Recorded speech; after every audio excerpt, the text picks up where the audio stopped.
जगन्नाथपुरी में लक्ष्मी जी भ्रमण कर रही थी, जगन्नाथ भगवान की पत्नी लक्ष्मी। और पूरे पुरी क्षेत्र में भ्रमण करते करते उन्होंने देखा कि मैं किस पर कृपा करूं। तो सबसे पहले लक्ष्मी जी गई अर्चकों के पास, जो जगन्नाथ जी को उठाते, सुलाते, खिलाते, नहलाते, भोजन प्रसाद कराते। बोले अर्चक हैं, पहले अर्चकों को देखें, इनके यहाँ किसी परिवार में अगर हमको कृपा करनी हो तो लक्ष्मी जी सब अर्चकों के घर में गई। देखा महाराज सूर्य उदय हो गया, ये तो अभी सो ही रहे, ना आचार विचार शुद्ध, ना खान पान की शुद्धि। लक्ष्मी जी ने देखा महाराज सवेरे पुजारी, अर्चक, साधक लेट लेट तक सो रहे हैं, ना आचार विचार शुद्ध, ना खान पान की शुद्धि, ना वस्त्र आदि धुले हुए, एक ही वस्त्र हैं, 5-5 दिन तक उन्हीं को पहनने हैं। लक्ष्मी जी बोली ये मेरे रहने लायक स्थान नहीं है, यहाँ नहीं आऊंगी।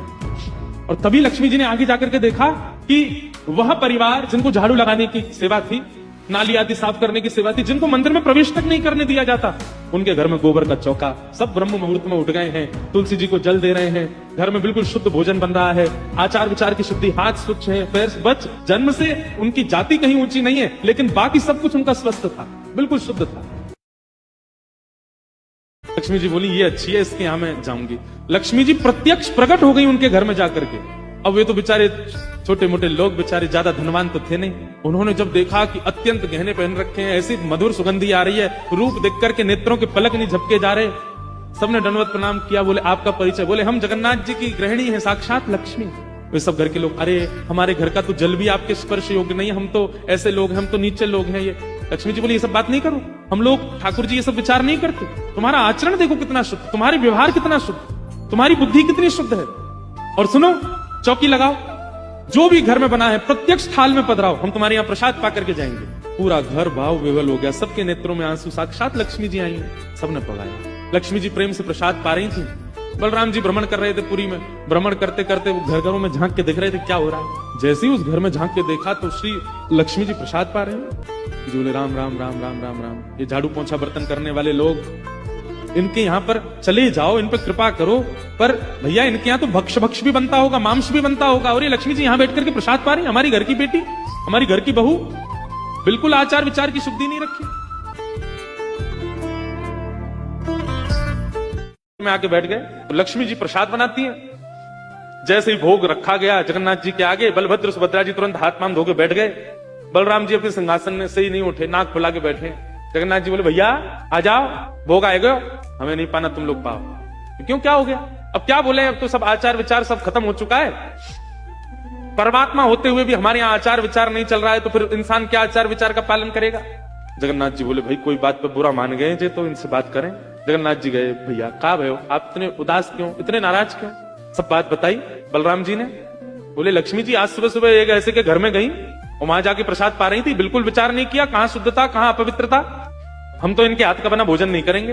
अब जगन्नाथ जी बड़ी दुविधा में पड़ गए, यदि पाऊं तो भैया नाराज बैठे, भैया कहेंगे मैं नाराज हूं, इससे को कोई फर्क नहीं पड़ा है, फिर भी पा रहा है, और नहीं पाऊं तो लक्ष्मी जी टेढ़ी टेढ़ी देख रही हैं कि मैंने बनाया ये पा क्यों नहीं रहे। जगन्नाथ जी बोले लक्ष्मी जी को तो मना लिया जाएगा बाद में, पर ये नहीं माने ना, ये तो शेषनाग है, इनको ज्यादा ही क्रोध आ गया तो जोर से सिर हिला देंगे, प्रलय और हो जाएगा। जगन्नाथ जी ने लक्ष्मी जी से कहा देखो भैया नहीं पा रहे तो हम भी नहीं पाएंगे।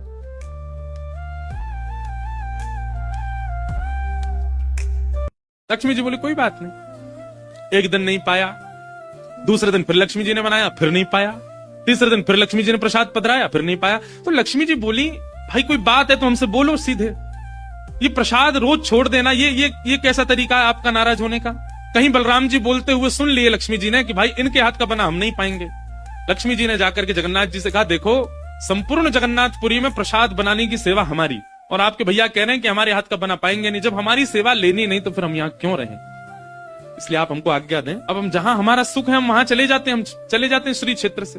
जगन्नाथ प्रभु कुछ, अच्छा जगन्नाथ जी को भी लीला करनी है इसलिए वो कुछ नहीं बोले। अब कुछ नहीं बोले तो लक्ष्मी जी समझ गई, बोले मौन मतलब हाँ ही होता है।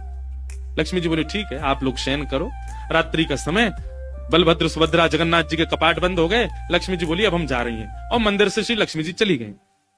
प्रातः काल ब्रह्म मुहूर्त का समय हुआ। जगन्नाथ जी बलराम जी जैसे ही उठे तो क्या पाया, नीचे फर्श पे पड़े थे। कहां सोने के सिंहासन पर सोते थे, सोने के बिस्तर पर सोते थे, बढ़िया लत्ता पहन के रहते थे, गले में स्वर्ण की मालाएं, हाथ में स्वर्ण के कड़ूला, पाम में स्वर्ण के कड़ूला आदि सब पहन के सोते थे। लेकिन लक्ष्मी चली गई तो सब चला गया।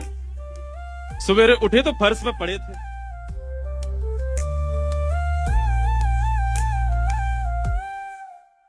बलराम जी बोले लाला जी काहे गो? हमारे सिंहासन वगैरह कहाँ चले गए?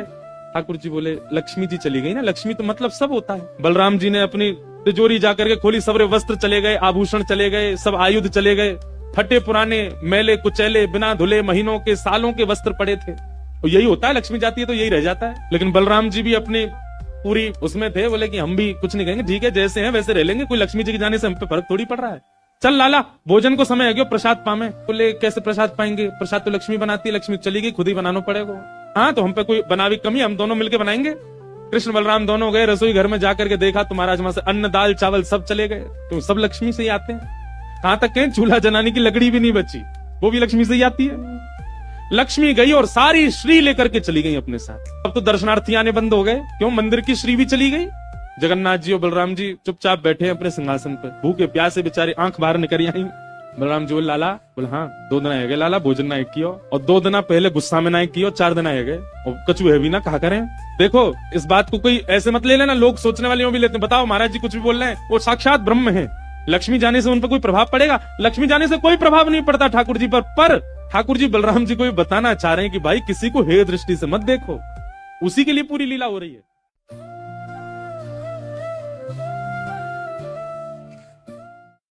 ठाकुर जी बोले दाऊ दादा एक काम है सके? बोले कहा?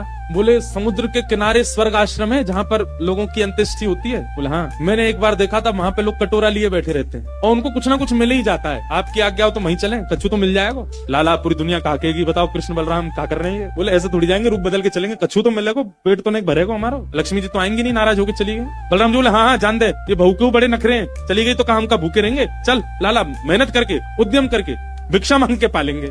बलराम दोनों छोटे से बालक का रूप धारण करके गए और स्वर्ग आश्रम के बाहर कटोरा लेके बैठ गए, कोई कुछ तो दे जाएगा। ठाकुर जी और बलराम जी अपनी झोली फैला के जय जगन्नाथ जय जगन्नाथ, मैया तेरा भला हो, कुछ दो।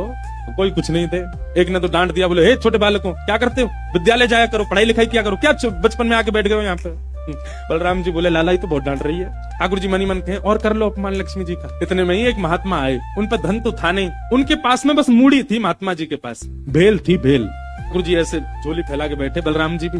तो महात्मा जी ने क्या किया, ऐसे करके लो बच्चों लो खा लो, पेट भर लो। बलराम जी बोले लाला एक समय को भोजन तो मिल ही गयो। ठाकुर जी बलराम जी दोनों खुश हुए। लक्ष्मी जी ने दूर से देखा,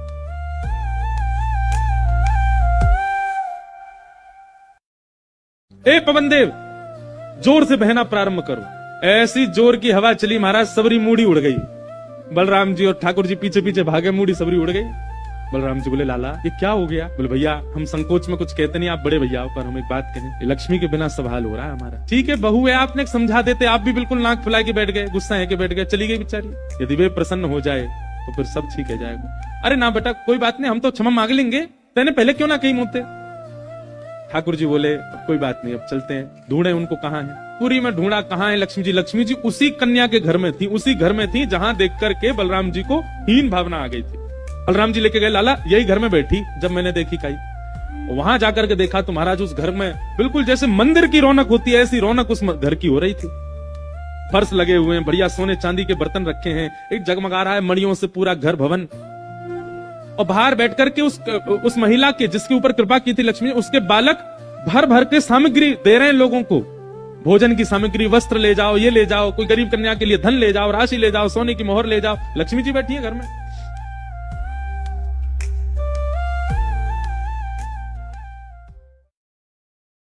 ठाकुर जी बोले अब लक्ष्मी जी तो नाराज हैं, भैया एक काम करें, हम भी लाइन में लग जाएं, कछु मांग लें, लेके चलते हैं।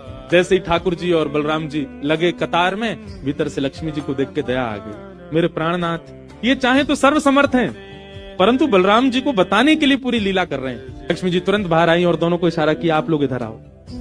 बलराम जी बोले देख बहू तू नाराज मत हो, हम तो गलती है गई, और वैसे गलती तेरी भी कम नहीं, तो को नहीं जाना चाहिए ऐसी जगह। लक्ष्मी जी बोली दाऊ दादा ठाकुर जी के लिए सब अलाव है, हमारे लिए इतने बंधन।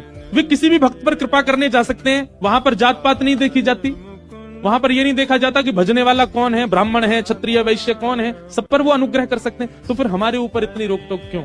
और किसी के जन्मगत व्यवहार से उसका पूरा जीवन नहीं आंकना चाहिए, उसके स्वभाव व्यवहार से देखना चाहिए कि वो है कैसा।